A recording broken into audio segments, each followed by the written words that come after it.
Okay, everybody, time for the digital marketing news this week. Let's go ahead and dive into it. So, first thing that we have today is Google is rolling out a product review algorithm updates. This past week, Google announced that an update for product reviews is going to be coming out in English, and the rollout is going to take about 3 weeks to complete.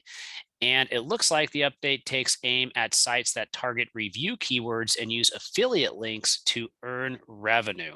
So this is pretty interesting because the review industry is very big, and affiliates are huge as well. So be interesting to see what this algorithm update does.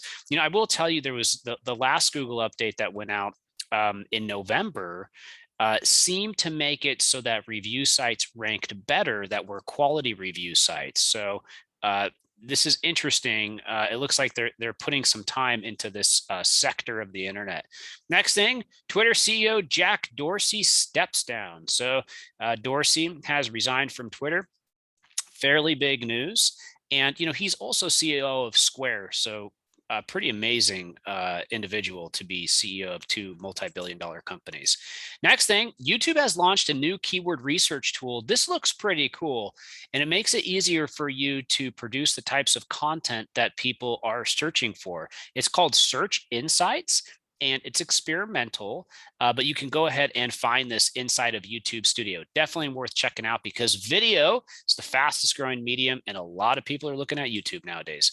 Next thing, Google will not set a date for mobile first indexing. So Google announced that there's no final date for the cutover to mobile first indexing. And we're talking about specifically for desktop, right? And that's because some sites aren't ready for it. And Google wants to make sure that people don't get hurt for that in that way.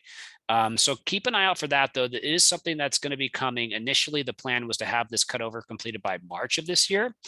And now we're not sure. Next thing, Google says there's no ranking advantage with expired domains. So for years, people have insisted that one way to get lots of traffic and earn great rankings is with using expired domains. You grab a domain that did well and was live, and then if you use it again, it won't work. But what John Mueller said is, I would really assume you're going to have to build that up again like any other site.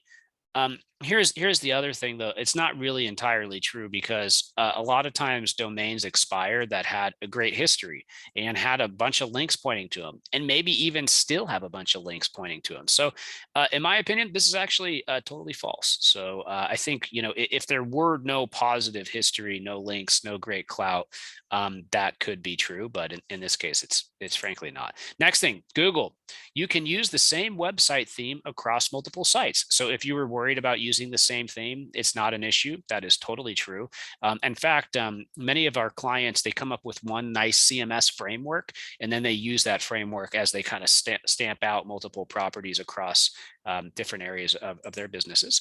Next thing, Clubhouse has added a new topics option. So social media app Clubhouse expanded its portfolio of topics to include more niche interests. Here's what they said. We're adding thousands more detailed and granular topics. So you can search for a topic like the Dodgers instead of searching for baseball. And you can get more involved in these niche type of groups. Next thing, Instagram launches a live test of longer videos in stories. So, it's kind of funny because on Instagram, you see people just talking into their stories and going on and on and on and on and on. And it's like the longest story ever. So now they're testing, creating longer stories. What do you think? Do you think longer stories are going to be better? I don't see any issue with that from my perspective. Next thing, Twitter has banned sharing photos of people without their consent. Thank you. That's great. So this past week, Twitter expanded its private information policy to include private media. In a nutshell, that means you can no longer share photos of people on Twitter without their consent. According to Twitter, those types of images can violate a person's privacy and can lead to harm. Twitter will remove private media once it receives a complaint from the person it affects. That's it. Your weekly action items are: think about how you can use longer videos in Instagram stories. That's pretty cool. That's actually a fairly big shift, as far as that's concerned. Next thing, think about if you want to get into some of these niche Clubhouse groups. Check out that new YouTube keyword research tool. That's definitely one that is going to be really helpful for a lot of people. And then keep an eye on your Google, the Google algorithm updates. The one in November was pretty notable. And then also now we have a new one coming out. So if you have an affiliate or review site or anything that's kind of in that area, you could see some impact. So that's it for the digital marketing news this week. Go ahead and give me a like, a comment. I always appreciate it. And I can't wait to see you next week. Have a great day.